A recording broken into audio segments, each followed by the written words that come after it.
Guys, ito daw yung pinakamatibay na cellphone ngayon ng Honor X9B. Kahit anong ipukpok natin, ibagsak natin, hindi daw ito masisira o mababasag. Meron din itong AMOLED display with 120Hz na refresh rate at naka-Snapdragon 6 Gen 1 na to. At ang pinaka nagustuhan ko dito yung battery dahil naka 5,800 capacity ng battery to. Kaya samahan nyo ako sa video ito, mag-test tayo ng mga games, check din natin yung camera at performance ng Honor X9B. At para sa mga bago, huwag nyo kalimutan mag-subscribe at pinitin yung bell icon para sa mga ganitong unboxing reviews, bagong kaalaman at katarantaduhan sa channel na to.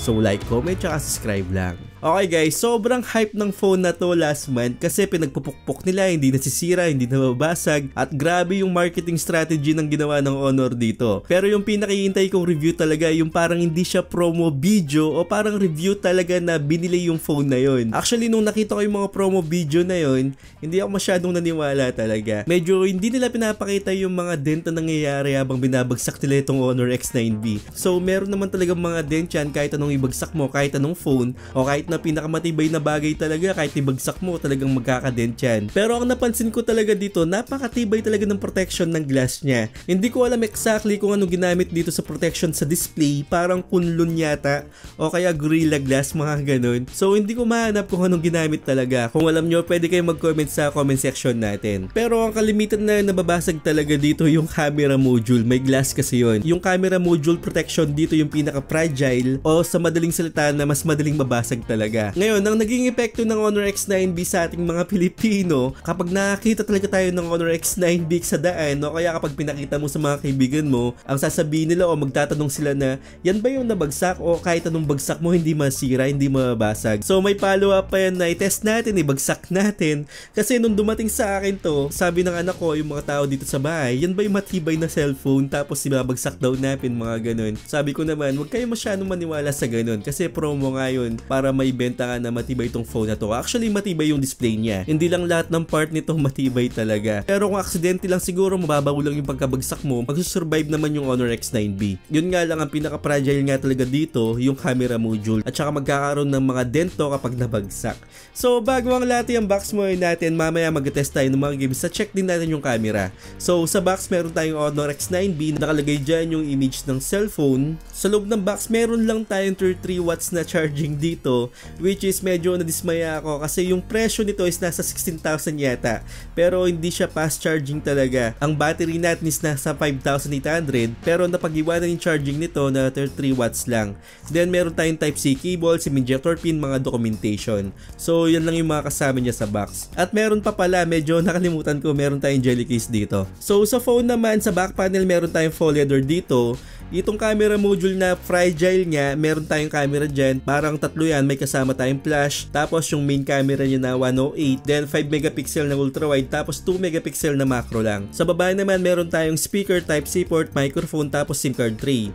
Sa taas meron tayong anti-noise cancelling microphone. Sa side naman meron tayong power button, tapos volume rocker, at sa kabilang side wala tayong makikita dyan. Yung display pala nito mala curve siya, pero hindi siya masyadong curve na curve talaga. Yun nga lang ang problema natin sa mga curve display na ganito, kahit hindi siya masyadong curve, mahirapan tayong bumili ng mga protection nito at subok ko na talaga yan. Kahit anong biling kong mga tempered glass na ganito, talagang tatanggal talaga siya ng kusa o mahirap hanapan talaga ng mga tempered glass yung mga ganito. Ngayon, pag-usapan natin agad yung performance ng phone na to, naka Snapdragon 6 Gen 1. Ang Antutu score na nakuha natin dito nasa 400,000 lang. So akala ko makakuha ko ng mga 500,000 pero yan lang yung nakuha natin. At medyo nadismaya din ako sa CPU throttling test. Yan yung nakuha natin. Medyo bumaba talaga siya at nag-stay lang siya talaga dun sa parang yellow. So hindi ko nagugustuhan yung CPU throttling na nakuha natin dito. So ngayon, hindi masyadong kalakasan talaga ang Snapdragon 6 Gen 1 at medyo kailangan pa ma-optimize to kasi bago pa lang. At nakapag-test na pala ako ng Snapdragon 6 Gen 1 dun sa iQOO C8X. Ang nakuha ko ng Antutu score dun nasa 500,000. Tapos yung presyo ng phone na yon 9,000 lang. Samantalang dito 16,000 lang. At kung habol nyo nga yung Snapdragon 6 Gen 1 at sakto lang yung budget nyo, mga 8,000 to 9,000, highly recommended ko sa inyo yung C8X o iQOO C8X. Meron na akong review dyan, ilalagay ko na lang sa description. So ngayon, ang Snapdragon 6 Gen 1, saktuan lang talaga to. Sa Mobile Legends, meron tayong super dito tapos naka-ultra na. Yung frame rate nito na super dapat 90 FPS siya, pero dito sa Mobile Legends, ang nakukuha ko lang is 60 lang. So sa paglalaro ko dito, although hindi tayo nakakuha ng mga 90 FPS dito, pero okay na okay lang, hindi naman siya talaga nag-frame drop o sobrang lalang frame drops dito. Stable siya sa 60 FPS o 60 frames per seconds hanggang sa matapos yung laro. Actually, kayang-kaya naman. Yun nga lang, talagang ramdam mo na medyo umiinit yung phone na to, pero saktong-sakto lang yung init ito. After isang games dito sa Mobile Legends, ang nakuha ko dito is nasa 42 degrees Celsius, which is okay lang din.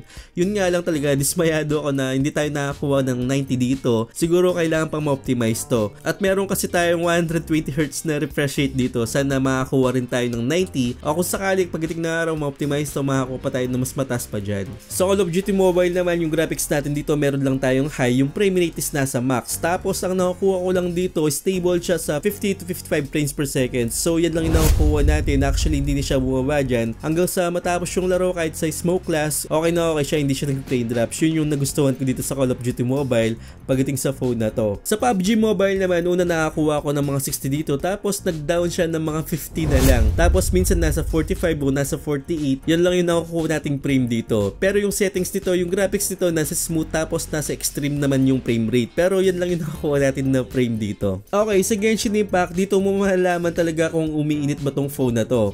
At take note, yung Snapdragon 6 Gen 1, manufacturing po yan ng Samsung, hindi po siya TSMC. Ibig sabihin kapag manufacturing ng Samsung, alam nyo na, medyo mainit talaga. Birang-bira lang tayo makakita ng mga hindi umiinit ng phone na galing sa Samsung. Tapos nung tinest ko pala to sa iQOO Z8X, hindi siya masyadong mainit. Siguro nasa optimization talaga ng isang phone yan. Parang ganun yung nangyari o nakita ko dito. Yung Snapdragon 6 Gen 1 sa iQOO, hindi siya masyadong mainit. Pero dito, sasabihin ko na agad sa inyo, ang nakuha kong temperature dito sa Genshin Impact, 46 degrees Celsius. Sobrang init niyan.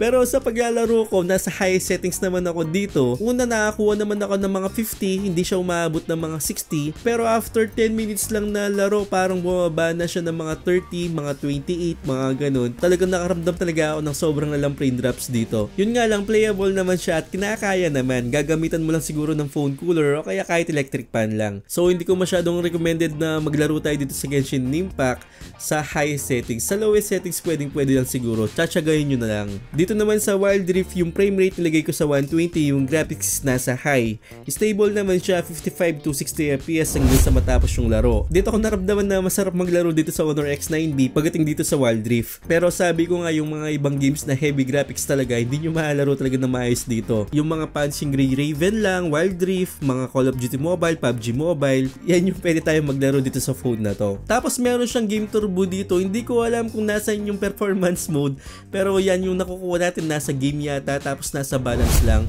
Pero hindi masyadong nakakatulong talaga. Then may mga additional settings lang dito, yan lang yung makukuha natin. Walang masyadong sustansya para sa akin.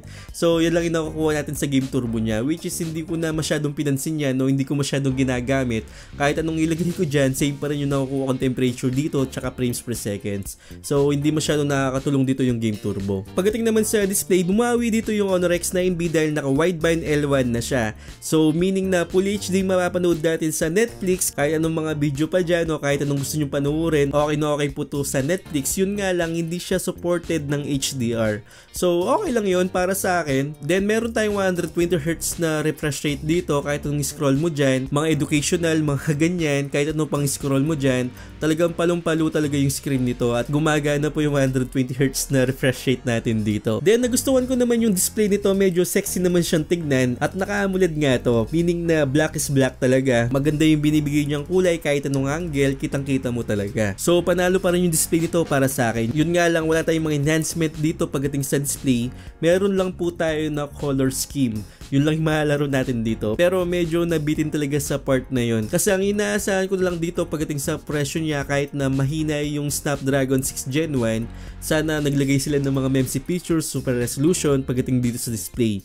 Yun nga lang, wala tayong mga ganun. Color scheme lang talaga. Pagdating naman sa camera, actually okay naman yung mga nakukuha kong mga photos dito. Yun nga lang, sharp naman yung image na nakikita ko. Nagkukulang lang talaga ako ng mga kulay dito. Talagang patay yung kulay.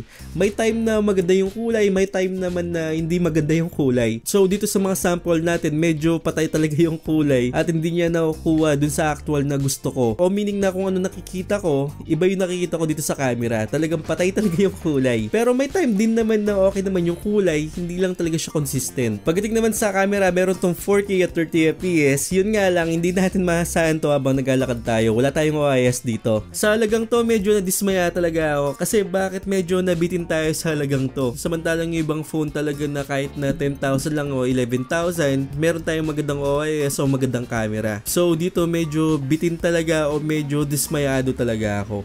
Pero sa tibay ng screen, yun lang talaga yung pambato natin dito sa halagang yan. Talagang panalo naman. Yun nga lang yung pinaka-fragile talaga, yung likod nito, yung camera module. Para sa inyo, sulit ba tong Honor X9B?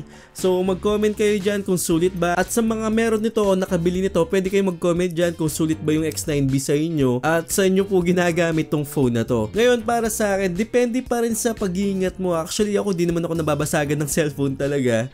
O kahit na maulog yung cellphone ko, hindi naman siya nababasag. Bumili lang tayo talaga ng magandang case para sa mga phone natin. Titibay na po talaga yan. Yung mga armor case, mga ganun, doon na lang tayo mag-invest. Then bumili tayo ng phone na halagang mga 13,000, meron naman dyan na maganda yung chipset, maganda yung camera, at sa ganitong presyo kasi alanganin talaga, 16,000, tapos ganito lang yung makukuha natin ni Snapdragon 6 Gen 1 lang, at hindi masyadong maganda yung camera. Pero yung display, medyo bumawi sila kasi yung protection maganda nga, at naka-AMOLED display na nga tayo. So I hope na nakatulong ako sa inyo, at huwag niyong kalimutan mag-subscribe sa channel ko at hit yung bell icon para sa mga gatong unboxing reviews, bagong kalaman at katarantaduhan sa channel na to. So once again, ako po si Paul.